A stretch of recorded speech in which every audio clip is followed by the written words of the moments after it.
Hello all and welcome back to my channel. ఈరోజు మనం రామ్ మందిర్లో జరిగిన డొనేషన్ స్కామ్ గురించి మాట్లాడదాం. అసలు ఈ స్కామ్ వెనకాల ఎవరెవరు ఉన్నారు, ఈ స్కామ్ ఎప్పుడు జరిగింది, ఈ స్కామ్ ఎంత జరిగింది, అసలు ఈ స్కామ్ జరుగుతున్నంతసేపు ఆ టెంపుల్ ఆర్గనైజేషన్ వాళ్ళు ఏం చేస్తున్నారు, అసలు ఈ స్కామ్ వెనకాల ఉన్న వాళ్ళు ఎవరెవరు, వాళ్ళు ఎంతెంత స్కామ్ చేసిరు, ఎంతమంది ఉన్నారు అనే విషయం గురించి ఈరోజు పర్టికులర్గా మనం మాట్లాడుకున్నాం. సో వీడియోని మీరు స్కిప్ చేయకుండా లాస్ట్ వరకు అయితే చూడండి. ఈ స్కామ్ వెనకాల ఉన్న నిజాలన్నీ బయట పెడదాం.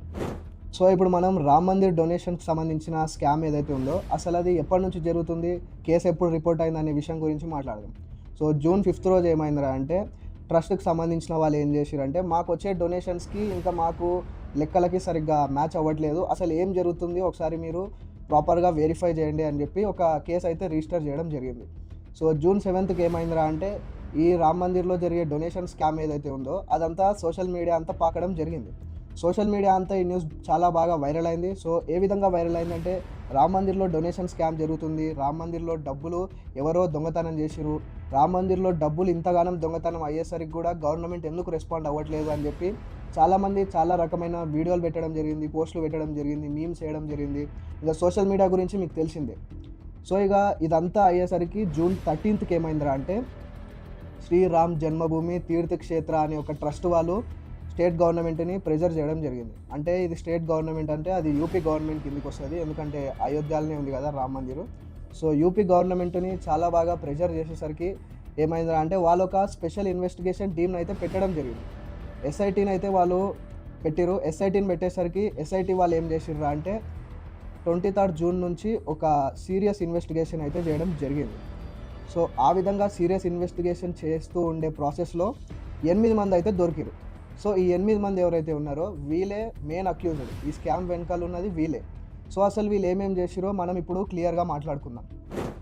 సో 8 మంది అయితే దొరికిరని చెప్పిన కదా, ఇప్పుడు ఒక్కొక్కరి గురించి మనం కొద్దిగా డీటెయిల్గా డిస్కస్ చేసుకుందాం.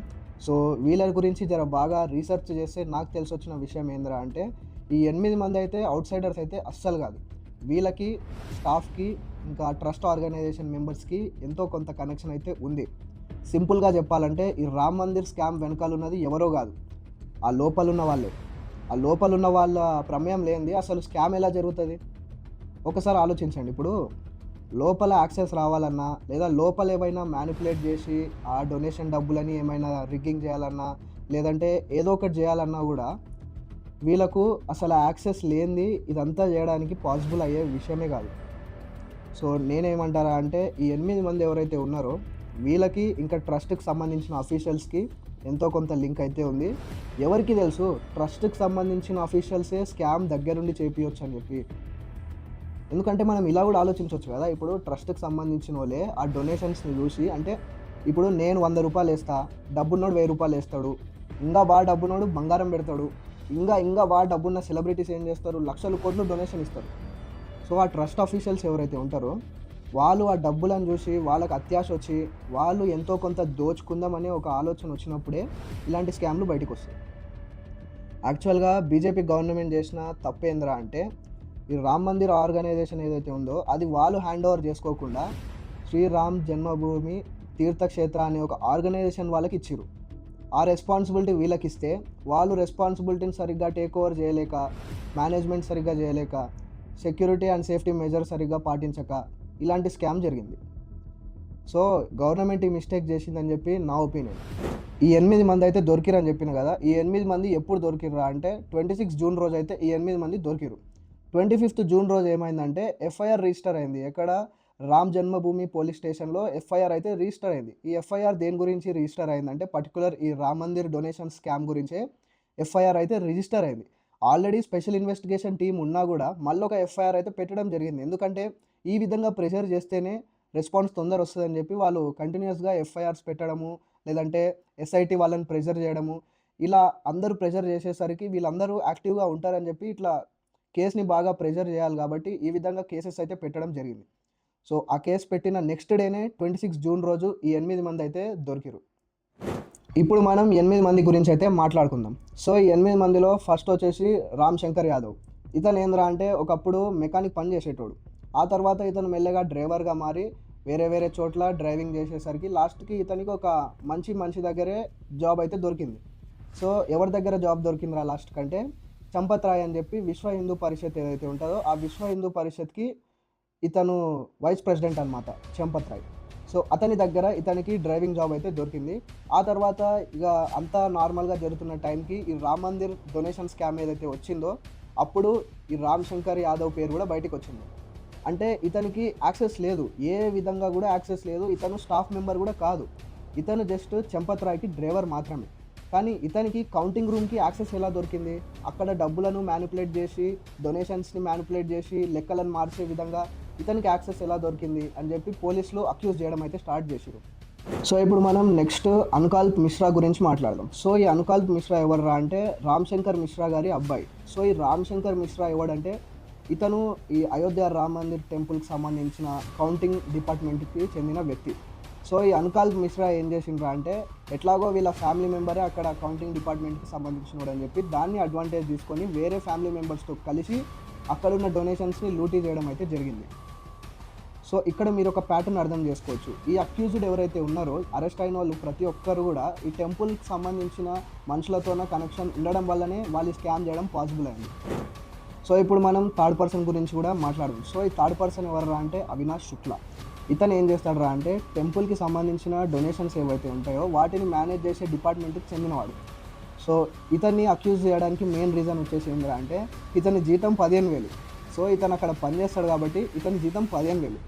కానీ ఇతను ఉండే ఇల్లు, ఇతను యూజ్ చేసే వెహికల్స్, ఇంకా ఇతని ఆస్తులు చూసేసరికి చాలామందికి డౌట్ వచ్చింది.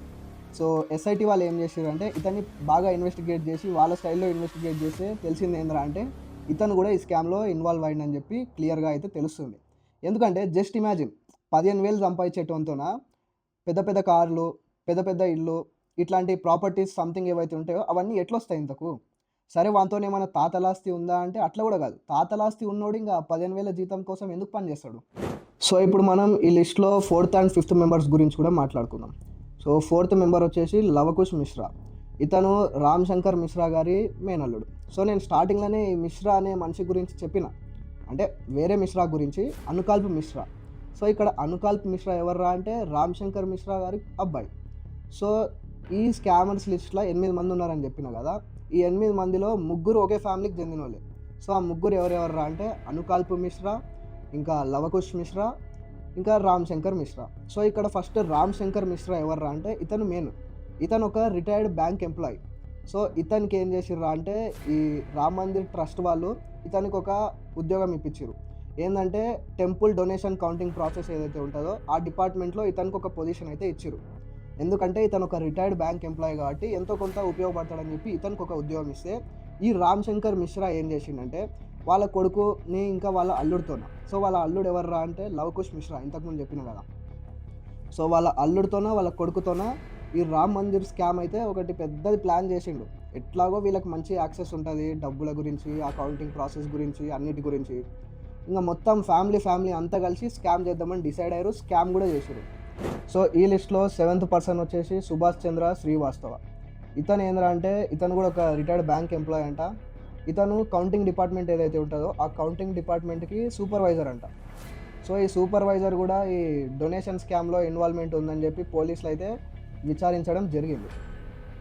సో ఇక ఈ లిస్ట్లో ది ఫైనల్ వన్ వచ్చేసి కరుణేష్ పాండే. ఇతను ఒక ప్రైమరీ స్కూల్ టీచర్ అండ్ అలాగే రామ్ మందిర్ టెంపుల్ ఆర్గనైజేషన్కి సంబంధించిన ట్రస్ట్ ఏదైతే ఉంటుందో ఆ ట్రస్ట్లో రికార్డ్స్ రాసేటోడంట. అంటే ఈ డొనేషన్ వచ్చే రికార్డ్స్ ఏవైతే ఉంటాయో ఇన్ని వచ్చినాయి అన్ని వచ్చినాయి అని చెప్పి ఆ రికార్డ్స్ని రాసేటోడంట ఇతను. సో ఇంకా ఎట్లాగో వాటికి సంబంధించిన యాక్సెస్ ఇతనికి ఉందని చెప్పి ఇష్టం వచ్చినట్లు రికార్డులు రాసి లెక్కలు మార్చి మ్యానిపులేట్ చేసి ఆ విధంగా ఈ డొనేషన్ స్కామ్ ఏదైతే ఉంటుందో అందులో ఇతని పేరు కూడా ఇన్వాల్వ్ అవ్వడం అయితే జరిగింది. సో మీరు ఇక్కడ ఒక ప్యాటర్న్ అబ్జర్వ్ చేసిర్రా, ఈ 8 మంది ఎవరైతే ఉన్నారో ఈ 8 మంది ఇన్సైడర్స్తో లింక్ ఉండడం వల్లనే వీళ్ళు ఇంత పెద్ద స్కామ్ చేయడం పాసిబుల్ అయింది. సో వీళ్ళు స్కామ్ ఎలా చేసిర్రా అంటే వీళ్ళకు ట్రస్ట్కి సంబంధించిన వాళ్ళకు, ఆర్గనైజేషన్కి సంబంధించిన వాళ్ళకు, లోపల ఉండే మనుషులకు ఖచ్చితంగా లింక్ ఉంది. ఆ లింక్ అలా ఉండడం వల్లనే వీళ్ళకు ప్రతి విషయంపై యాక్సెస్ దొరికింది. లేదంటే అంత పెద్ద సెక్యూరిటీ పెట్టుకొని, అంత పెద్ద మేనేజ్మెంట్ పెట్టుకొని ఇలాంటి స్కామ్ ఎలా పాసిబుల్ అయింది? వాళ్ళ పర్మిషన్ లేనిది ఎవ్వరు లోపల కూడా పోరు. సో ఇంకా వీళ్ళకు పర్మిషన్ ఎలా వచ్చిందంటే వీళ్ళకి పరిచయాలు ఉండడం వల్ల ఆ పర్మిషన్లు, యాక్సెస్లు అంత ఈజీగా వచ్చినాయి వీళ్ళకు. సో అట్లా ఈజీగా వీళ్ళకి యాక్సెస్లు, పర్మిషన్లు వచ్చేసరికి వీళ్ళు అవకాశాన్ని ఉపయోగించుకొని స్కామ్ అయితే చేశారు. సో ఇక్కడ గవర్నమెంట్ తప్పేముందిరా అంటే, ఈ టెంపుల్ ఆర్గనైజేషన్ అండ్ మేనేజ్మెంట్ ఏదైతే ఉందో అది గవర్నమెంట్ టేక్ ఓవర్ చేసుకొని వాళ్ళే దగ్గర నుండి చూసుకోవచ్చు కదా! రాదర్ దాన్ ఒక ఇండిపెండెంట్ ఆర్గనైజేషన్‌కి ఇచ్చి ఇంత ఇబ్బంది పడే బదులు, అదేదో స్టార్టింగ్‌లోనే ఆ ప్రాబ్లమ్‌కి సొల్యూషన్ కనిపెట్టి వీళ్ళే దగ్గర నుండి అంతా చూసుకోవచ్చు కదా! ఎందుకని చెప్పి ఒక ఇండిపెండెంట్ ఆర్గనైజేషన్‌కి వీళ్ళు హ్యాండ్ ఓవర్ చేసిర్రు ఆ రెస్పాన్సిబిలిటీని. అండ్ అలాగే శ్రీ రామ్ జన్మభూమి తీర్థక్షేత్ర. అసలు వీళ్ళు మేనేజ్మెంట్ ఎట్లా చేస్తుర్రు ఇంతకు? ఇంత ఇర్రెస్పాన్సిబిలిటీ ఏంది? అంటే స్కామ్ జరిగి ఎన్నో లక్షల డబ్బులు పోయేసరికి ఇంగా వీళ్ళకసలు తెలియకుండా ఉండడం ఏంది? అంటే ఎవరొస్తుర్రు, ఎవరు పోతుర్రు, ఎవరు పని చేస్తుర్రు? సీసీ కెమెరాలున్నా గూడా వాళ్ళు సీసీ కెమెరా ఫుటేజ్‌ని డిలీట్ చేసేంత వరకు గూడా వీళ్ళకసలు తెలియకపోవడం ఏంది? నిన్న మొన్న పోలీసులు ఇన్వెస్టిగేట్ చేసి, ఎస్ఐటీని పెట్టి ఇదంతా చేస్తే అప్పుడు రికవర్ అయిందంట డిలీటెడ్ ఫుటేజెస్. సో ఇదంతా జరుగుతున్నా కూడా ఈ శ్రీరామ్ జన్మభూమి తీర్థక్షేత్ర వాళ్ళు ఏం చేస్తారు ఇంతకు? ఏమనంటే పేరుకి ఇండిపెండెంట్ ఆర్గనైజేషన్ అంటారు. ఇలాంటి స్కామ్‌లు, ఇలాంటి ఫ్రాడ్‌లు జరిగినప్పుడు, ఇంత బయటికి వచ్చినప్పుడు, న్యూస్ అంతా సర్క్యులేట్ అయినప్పుడు వీళ్ళు అసలు ఏం ఇనిషియేటివ్స్ తీసుకుంటుర్రు? So first of all government mistake అయితే ఖచ్చితంగా ఉంది ఇందులో. టెంపుల్‌కి సంబంధించిన ఆర్గనైజేషన్ గానీ, మేనేజ్మెంట్ గానీ గవర్నమెంట్ చేతిలోనే ఉంటేనే సేఫ్ ఉంటాయి. ఇట్లా ఇండిపెండెంట్ ఆర్గనైజేషన్స్ ఉన్నప్పుడు ఇట్లాంటి స్కామ్‌లు బయటికి వస్తూనే ఉంటాయి. సో రామ్ మందిర్ డొనేషన్ స్కామ్‌లో దాదాపు 100,00,00,000 రూపాయల స్కామ్ అయితే ఉందంట ఇక్కడ. అయితే 100,00,00,000 అని చెప్పి కొన్ని రిపోర్ట్స్ చెప్తున్నాయి. 200,00,00,000 అని చెప్పి కొన్ని రిపోర్ట్స్ అంటున్నారు. ఒక్కో రిపోర్ట్‌లో ఒక్కో రకమైన నంబర్స్ అయితే ఉన్నాయి ఇక్కడ. సో మనకు ఆ నంబర్స్ పర్టిక్యులర్‌గా తెలవదు కాబట్టి మనకు తెలిసిన ఇన్ఫర్మేషన్ ఏదైతే ఉందో అదైతే మీకు ప్రొవైడ్ చేయడం జరిగింది. సో ఈ కేసు ఎక్కడి వరకు వచ్చిందిరా అంటే ఇంకా ఇన్వెస్టిగేషన్ అయితే అయితేనే ఉంది. దాదాపు 79.85 లాక్ రూపీస్ అయితే రికవర్ చేయడం జరిగింది. దాంతోపాటు కొద్దిగా గోల్డ్, సిల్వర్ కూడా రికవర్ చేసిరంట. సరే అదంతా బాగానే ఉంది. అయితే ఇప్పుడు కేసు ఎంతవరకు వచ్చిందంటే, సో ఇప్పుడు ప్రస్తుతానికి కేసు అయితే ఇంకా ఇన్వెస్టిగేషన్ ప్రాసెస్‌లోనే ఉంది. ఇంకా చాలామందిని పట్టుకోవాలి. ఈ స్కామ్‌లో 8 మందే కాదు చాలామంది ఇన్వాల్వ్ అయ్యారని చెప్పి పోలీసులు అయితే చెప్పడం జరిగింది. సో చాలామందికి ఫస్ట్ డౌట్లు ఎక్కడొచ్చినాయంటే, ఇప్పుడు ఇక్కడ పనిచేసే వాళ్ళు ఉంటారు కదా! ఆ ఆర్గనైజేషన్‌లో పనిచేసే ఎంప్లాయీస్. వాళ్ళ జీతాలేమో 10, 15,000 కానీ వాళ్ళ దగ్గరేమో ఎస్యూవీ కార్లు ఏడికెళ్ళొచ్చినాయి అని చెప్పి. 10, 15,000, 20,000కు జీతం తీసుకొని పనిచేసేటోళ్ళ దగ్గర ఎస్యూవీ కార్లు ఎట్లొచ్చినాయి? సరే వాళ్ళు ఈఎంఐ పెట్టి కొన్నారన్నా గూడా, ఈఎంఐ పెట్టి కొనాలన్నా మినిమమ్ 5, 10,000 లేనిది వాడు కారు బయటికియ్యడు. సో ఇక 5, 10,000 వాడు ఈఎంఐకే పెట్టేస్తే మిగిలిన 10,000తో వాడు వాని జీవితాన్ని ఎలా గడుపుతాడు? సో ఇక్కడ ఈ విధంగా ఎంప్లాయీస్ మీద చాలా మందికి డౌట్ అయితే వచ్చింది. ఖచ్చితంగా ఆ ట్రస్ట్‌కి సంబంధించిన వాళ్ళు లేదా ఆర్గనైజేషన్‌లో ఉన్న ఇన్సైడర్స్ ఎవరైతే ఉంటారో, లోపలున్న మనుషులే దగ్గరుండి స్కామ్‌ని జరిపించిరని చెప్పి పోలీసులు గట్టిగా నమ్ముతున్నారు. అండ్ అలాగే ఇన్వెస్టిగేషన్ గూడా చాలా సీరియస్‌గా చేస్తున్నారు. ఖచ్చితంగా ఆ స్కామ్‌లో ఇన్వాల్వ్ అయ్యి ఉన్నోళ్ళందరూ దొరకాలి. అందరికి ఖచ్చితంగా శిక్ష పడాలి. ఆ శిక్ష ఎట్లుండాలంటే, ఇంకోసారి మన స్కామ్ చేయాలంటే వాళ్ళు భయపడాలి ఎంప్లాయీస్ ఎవరైతే ఉంటారో.